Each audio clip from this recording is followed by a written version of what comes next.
Hello, everyone. Sorry for the slight delay there. The last presentation went overtime. If you missed the last presentation, you can click on our channel name in probably about half an hour and it'll be live up on our channel. As with all the presentations that we've been doing throughout Good Beer Week, shout out to Malt, our virtual trade hub supporter, for making this all possible.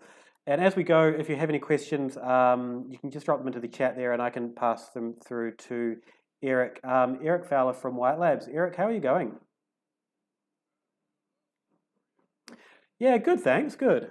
Oh, hang on. Just realized I had you muted. Erik Fowler, how are you going? Sorry about that. I'm doing great now that you can hear me. Yeah. Look, this was a bit of a rush to get this one up and running, but we're up and running now. Now, I think we should just rush straight into the presentation. We've got one from Barrett Burson after this as well, so we've got some really good presentations coming up. But Erik, take it away. Great. Give me just a minute to get this pulled up. All right, so I wanted to thank everybody for joining today. Broadcasting to you from sunny San Diego. I guess it's kind of dark now. The sun just went down Wednesday evening, but this is a talk that we really enjoy giving and a subject that we obviously really like talking on. So again, my name is Erik Fowler. I'm the education manager at White Labs. We're primarily a yeast manufacturing company based in the US, but we also have a production facility in Copenhagen as well. And we distribute to Australia through our partners at Malt. So this is a nice connection. I was very pleased to be asked to come speak to everybody today. So what we're going to talk about is just generally strain selection. We'll be touching on yeast attributes a bit, and we're going to be looking at how yeast strain selection is obviously very important to developing a new brand or an existing brand and maybe manipulating a strain that you currently work with. So what we're going to do is we're going to look through almost a case study. We have a 24 hectoliter brew house here in San Diego, but we have just over 5 hectoliter fermenters. So what we do is we will take that single batch, split it into 2 or 4 of the smaller fermenters and inoculate with different yeast strains.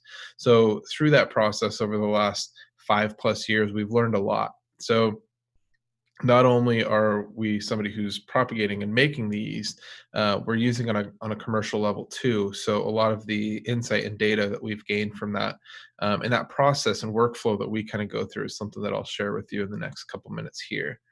If you have any questions, feel free to ask. And I'll try to answer them as I go. Otherwise, we can save them to the end. So we're going to talk about working with a new ingredient, creating a new brand, and the forethought that requires. So we'll discuss process, tips, and tricks to consider while bringing that new ingredient in, and some things that you should probably be looking at before you even place the order for that ingredient. As I said, we'll look at White Labs and what we do when creating a new beer and working with a new yeast strain. So the first thing that you want to do is look at predictability. You want to ensure it's a strain that's going to be something that's easy to use to repeat the results that you desire. You don't want to choose something that's very inconsistent and might produce a great beer one time, but be very difficult to replicate that beer in future batches. So some things you want to look at would be reliable growth and fermentation curve and kinetics, a short lag phase, normal yield. So you want to make sure that it, again, behaves well. And when you're looking at the yield, you want something that's generally harvestable, that you're able to harvest from that slurry and repitch into subsequent batches. You want to make sure, this might seem obvious, but it's not always obvious, that it's suited for wort medium and conditions. So you want to make sure that this strain is preferable to maltose and glucose. There might be some strains, even from some other beverages or wine strains, for instance, that might not do well with some of the more longer chain sugars and complex sugars that are found in wort, but might do really well with the simple sugars that are found in juice. So those are some things to consider, as well as pH, nutrient requirements, and then temperature, which is probably the most obvious and the most readily manipulated. You want to make sure that it has high attenuation. What I mean by that is something that's, let's say, 60, 65% plus. There are some really cool strains out there that might add unique flavors and a unique story, but tend to not attenuate very well. So you want to understand that before working with this new ingredient, and understanding that there's probably some process changes, or you might want to look at utilizing a mixed culture and another yeast strain to help fully attenuate that. Desired flocculation, whether that means you want something that flocculates out as a heavy flocculator that settles to the bottom, leaving a clear beer, or something maybe that stays in suspension. And there's different aspects of flocculation preference, whether it's conditioning time or just even appearance. And then most importantly is desired flavor and aroma production, right? If everything else falls in check, but it doesn't produce the beer that we want in the sense that it doesn't taste as we want or smell as we want it to, everything else is kind of a moot point. So what we're looking at when developing a recipe or crafting a new brand, we're going to use our Tabber IPAs. This is just our flagship IPA as an example. And the reason we're going to showcase this beer is because we have a lot of data on it. We've been brewing it for a number of years, and we've utilized a lot of different yeast strains for it. But the process is, you want to look at the beer style first. So in this case, we're looking at an American style India Pale Ale. We want to build a recipe around that. Yeast strain excluded at that point. So what type of malt are we going to use? What proportions? What's our mash temperature going to be? What's our hopping rates going to look like? So on and so forth. Then we're going to consider a yeast strain, regionality, and flavor production. So are we going to look at a tried and true American strain such as WLP001 that we know how it performs, we can use it in a lot of beers, or we're going to look at something a little more unique, maybe an English type strain, which we're seeing more and more as people start brewing some hazy beers, which I think we've got some examples on in later slides too. Is it going to be something that's really far out there, like a Belgian strain? Probably not. A lot of past experience over the last decade plus has been Belgian IPAs can be pretty hit or miss for consumers. I tend to like them a lot. I think they're great for showcasing the differences and impact that yeast strain selection makes. But when somebody's ordering an American IPA or even a Belgian IPA, a lot of phenolic influence isn't generally what they're looking for. Or is the brewer trying to find, maybe a Kvike strain that tends to be a little bit more trendy and produce a medium amount of esters as a whole for the whole category and have a wide temperature range. So, there's a wide variety of categories and regionalities we can look at when sourcing a yeast strain. And then consider the attenuation of whatever strain we do end up choosing. So medium high attenuation, are we looking for something to produce a really dry beer, or are we going to manipulate or compensate with mash temperatures for that?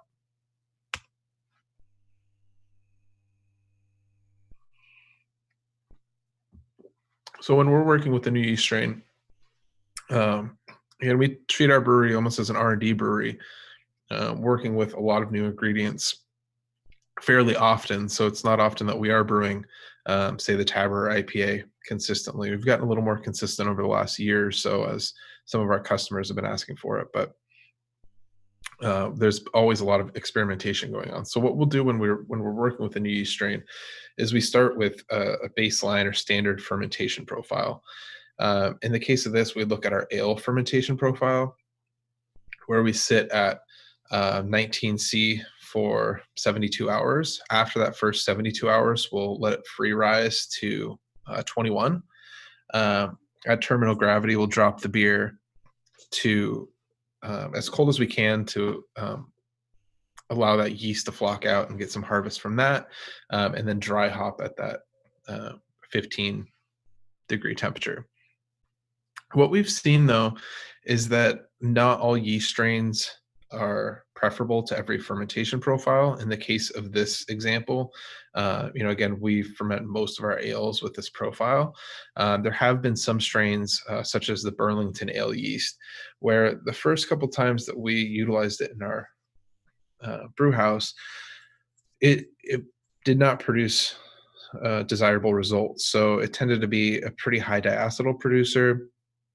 The ester production was very inconsistent. So what we started doing was slightly tweaking that profile to instead of going from 19 to 21 over 3 days, we went up a degree a day over those first 3 days. And what that slight rise quicker into the initial fermentation did was actually help mitigate some of that inconsistency and clean up some of that diacetyl that was undesirable with the profile that I've shown here. So it's worth noting that although you're going to generally start with a baseline profile, it still might not produce ideal results. And if there is an ingredient or strain that you're very interested in working with and it doesn't fit that profile, I would contact your supplier or other brewers that have used it and see if you can gain any tips and tricks, maybe that they've learned from using that strain.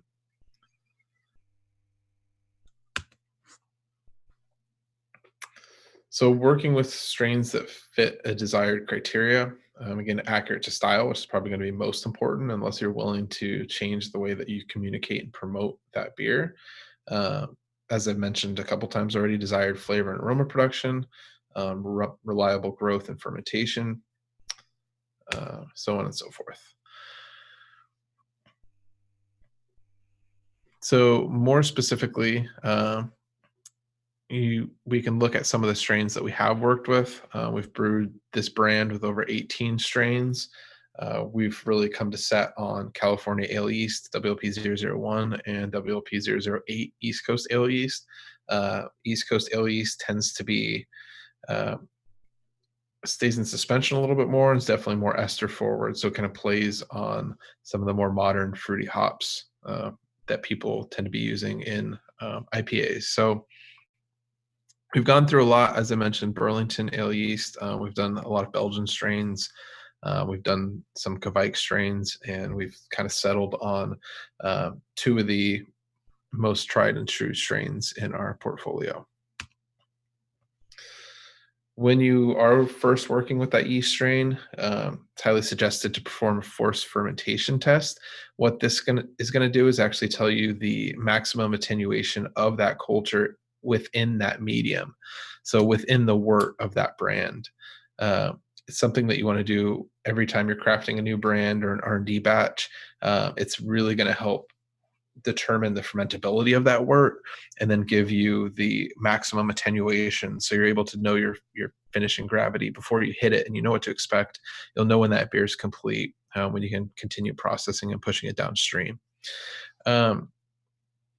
So to perform a forced fermentation test, you want to aseptically transfer 500 milliliters of wort. You want to remain as sterile as possible when performing this. If you get any wild yeast or anything else in there, your numbers are most likely going to be skewed. And then what you want to do following these steps, you want to take a gravity reading at 24, 48, and 72 hours. And at 48 hours, you should have a good indication of what your final gravity is. So once we've brewed the beer, we want to perform sensory, right? Which is arguably the most fun part.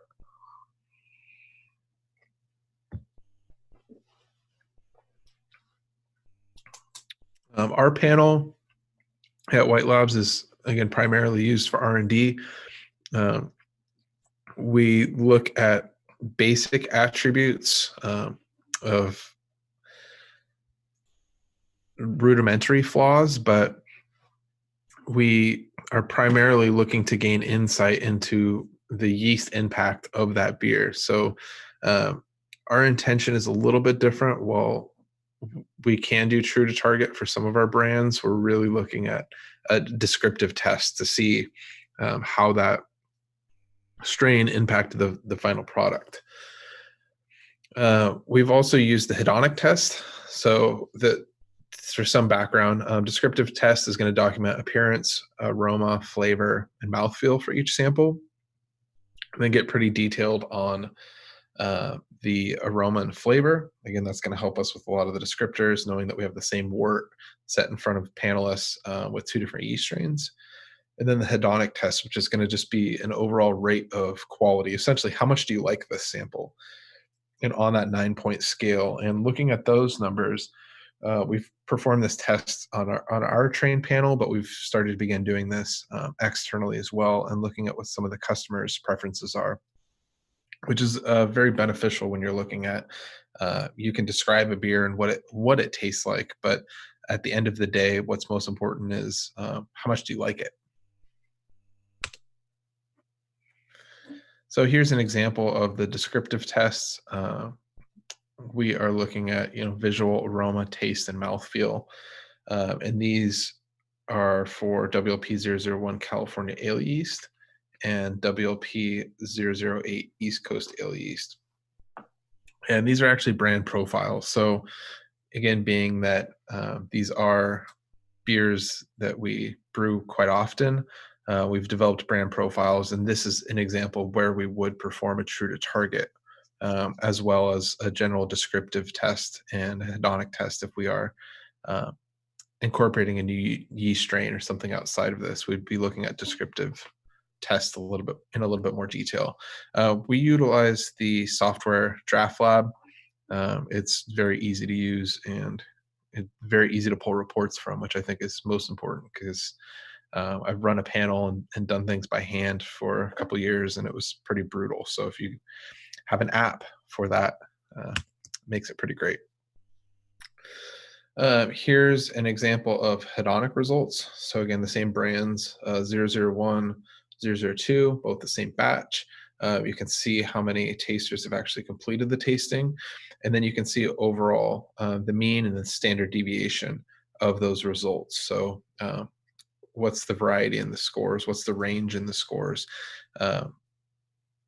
But again, it's interesting to see, and it's a good indicator of overall beer quality. But here, the only variable being yeast, we can extrapolate that yeast is the main differentiating factor in the preference of this beer.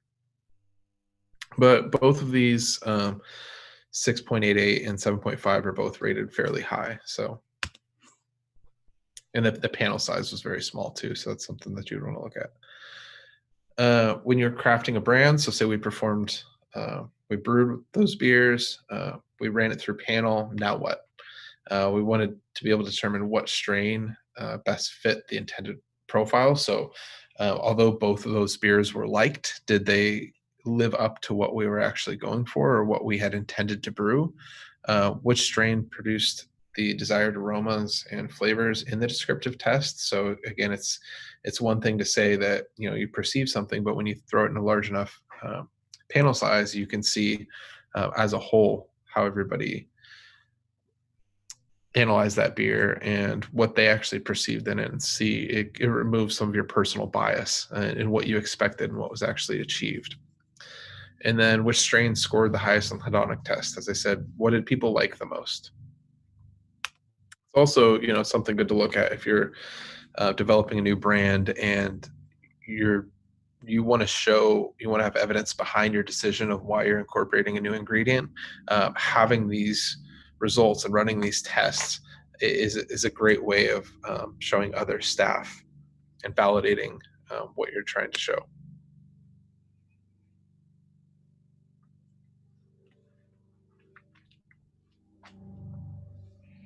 So we've also run this with, as I said, some Kvike strains. I think this one's interesting because it shows a wide range of temperatures and pitch rates, or possible temperatures and pitch rates. So now, for instance, let's say we brewed that same brand with 518 Upshog Kvike Ale yeast, and we enjoyed it. So we say we like this yeast strain, but maybe there's a different fermentation profile or pitch rate that might further benefit this beer. So we want to further perform trials on this by looking at different temperatures and different pitch rates. We want to look at what the optimal pitch rate and fermentation temperatures are for your specific recipe. Same split batch technique. So in the case of fermentation temperature, this is very exclusive to this category of yeast strain, but again, it's gained a lot of popularity and a lot of people are using it, so I think it's worth talking about. But the temperature range varies quite a bit. So here we've got 21 to 38, right? Fairly drastic when you're talking about a Saccharomyces cerevisiae or an ale strain. But the strain will produce a much different flavor profile and fermentation speed at these different temperatures. So when you're developing what that fermentation profile looks like, those are things to consider. Most often in the case of this strain, people are knocking out at 33, 34 degrees and holding there, or letting the temperature lower until about that 27, 28 degree mark. Pitch rates. So these types of yeast can be fairly unique in the range of pitch rates as well. Most industry standard is going to be 1 million cells per mil per degree Plato. While that's a great guideline, a lot of that, that measurement has actually been dictated by lager brewing. A lot of craft breweries have kind of hung on to that due to wanting to produce cleaner and cleaner beer, which is not a bad thing, but often if you want a little bit more yeast expression, manipulating that, sometimes pitching lower depending on the yeast strain, might help achieve that. So for Kvike yeast strains, being able to ferment at much higher temperature ranges, it might be worth looking at slightly under pitching as well. At those higher temperatures, you're more likely going to need yet less yeast. And at lower temperatures, more likely more yeast. Think about a lager pitch rate compared to an ale pitch rate.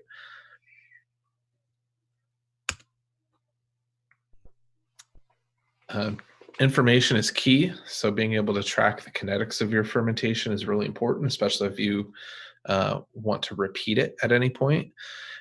So some things that you want to look at are primarily going to be attenuation, temperature, and pH. What you can see here, again, 2 yeast strains in the same brand. The East Coast ale yeast having slightly lower attenuation, although it dropped quicker in the first couple days, finished slightly higher. So there's more residual sugar, which is not only going to be influential to, is that yeast strain going to be influential to flavor and aroma due to its own metabolites? The attenuation range is going to help accentuate or diminish other yeast strains as well. So assuming this beer is 50 IBUs, and the East Coast finished at, let's say, 4 Plato, and the California ale yeast finished at 3, the perceived bitterness of that drier beer is going to be accentuated. So it's just something you want to consider. Temperature fluctuations and ranges, again, something that you want to record and be able to manipulate or replicate if you like the way that beer turned out. And same goes for pH. pH drop can tell you a lot about the how your fermentation is going and the health of your yeast. So that's something you should be looking at. So we spoke a lot about ales. Wanted to briefly touch on, if we were performing these trials for lager, some things that you might want to look at.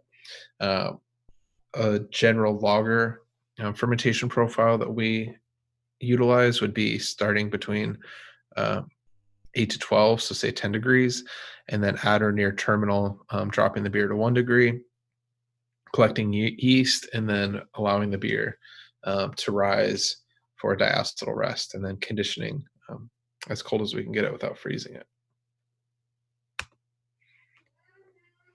it. Some other techniques that could be interesting in looking at too. So if you had a lager strain or profile that you wanted to produce, it's worth looking into fermenting under pressure. And what this does is actually lowers the amount of ester production. And will help speed up fermentation. So some trials that we've done is looking at a control, 0 bar, 1 bar, 2 bars. 2 bars are going to be quite a bit of pressure. 1 bars or 15 psi is generally going to be recommended. But as you can see here, the uh, ethyl acetate, so the most prominent ester found in beer fermentations, is much lower, almost by half, as we've added pressure, and that correlates to other esters being produced as well. With this, you're able to ferment at a much warmer temperature, which means your fermentation is going to be a lot quicker. So that's one technique that you might want to look at when working with a yeast strain.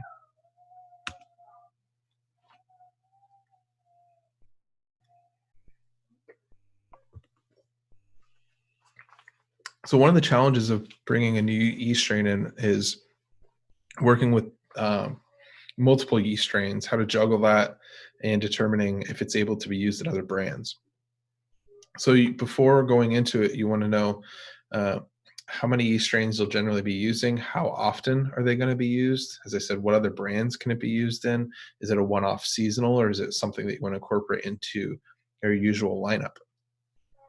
And then if you do plan on reusing it, can every strain be kept in optimal, healthy condition between batches?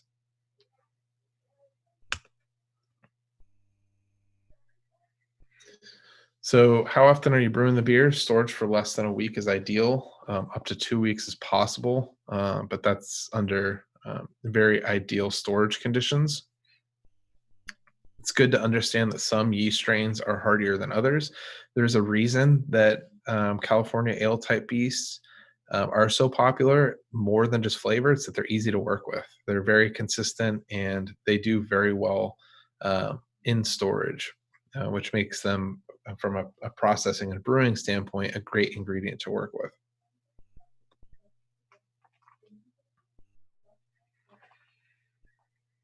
So generally, again, when you're working with uh, a yeast culture, some techniques for successful yeast management, looking at consistent pitch rate and yeast viability. So you want to make sure that you're able to pitch the same amount of yeast at the same health each time you're using it. You weigh your malt, your hops, you look at the volume of your water. It makes sense that you would know the quantity of your yeast that you're pitching as well. You want to keep storage time to a minimum. It says within 7 days, a maximum of 14 days. Ideally, you'd want to reuse that yeast in less than 3 days. Store yeast between 2 and 4 degrees in a clean, dedicated container.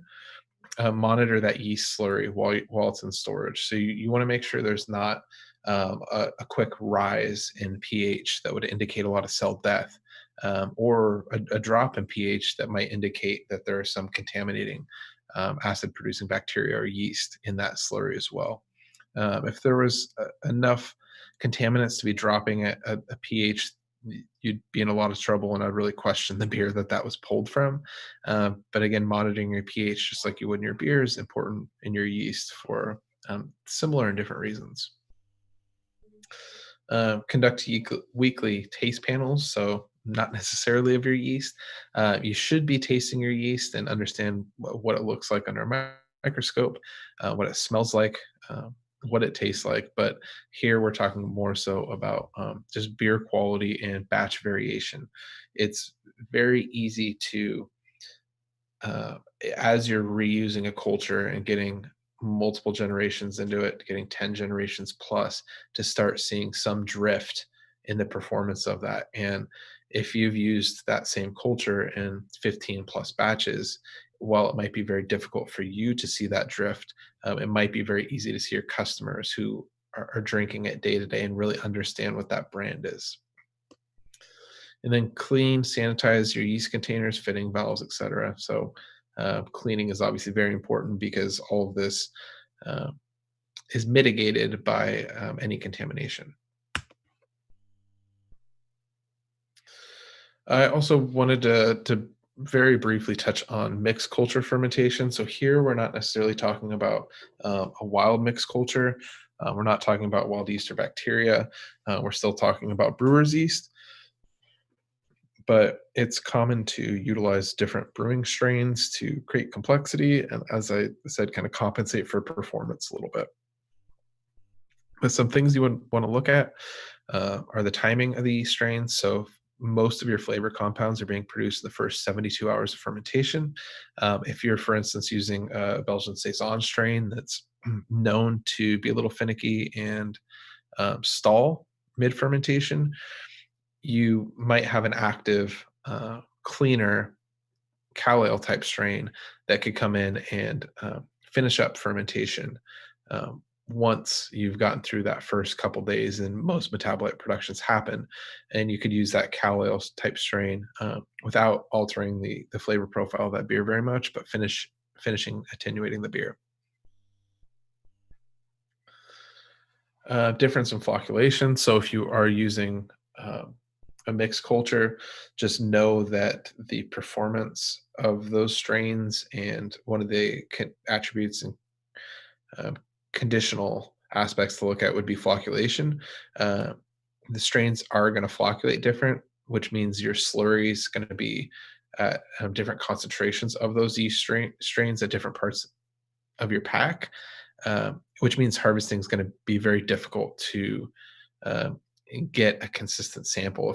If you know you're pitching at a 50-50 rate of each of those strains, when it's coming out of your fermenter, those proportions are more than likely going to be drastically altered, especially over multiple generations. So that's something that you want to consider.